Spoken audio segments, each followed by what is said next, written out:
بچے عجیب و غریب سوالات کرتے ہیں کبھی کبھی، میں اسی سطح پہ آ کے ایک سوال قائم کروں. ہر ممبر پہ آنے والا خطیب چاہے وہ مخلص ہو چاہے غیر مخلص، ممبر سے مراد اسٹیج ہے، اسٹیج پہ آنے والے افراد چاہے مخلص ہوں چاہے غیر مخلص، چاہے وہ خود تعلیم یافتہ ہوں یا بیچارے خود بھی تعلیم یافتہ نہ ہوں، اسٹیج پہ آنے والے تو کیسے کیسے ہیں دنیا میں آپ جانتے ہیں. ہم اور ملکوں کی بات نہیں کرتے، ہم تو اکثر اپنے ہی ملک کی مثال دیتے ہیں.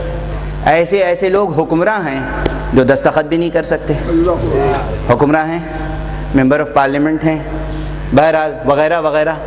میں یہ سب آزادی سے ہر جگہ کہتا ہوں اور مجھے یہ سب سچائیاں کہنے میں کوئی خوف لاحق نہیں ہوتا ہے. سچ کہنے میں کبھی ڈرنا نہیں چاہیے.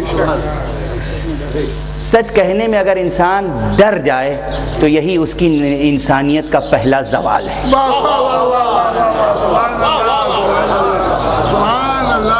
وہیں سے زوال شروع ہو جاتا ہے. زوال کی پہلی منزل ہے کہ دیکھو یہ انسان سچ کہنے میں ڈرتا تو نہیں ہے. ارے نہیں بھائی، ایک منزل اور ہے اس سے پہلے.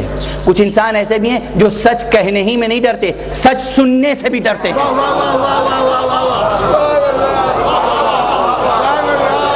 اب سوچو انسانیت کتنی زوال آمادہ ہے. اس وقت انسانی معاشرہ کہاں پہنچ چکا ہے؟ لوگ سچ کہنا تو درکنار، سچ سننے سے بھی ڈرتے ہیں. ہے تجربہ کیجئے، زندگی میں ایسے لوگ ملیں گے. بہرحال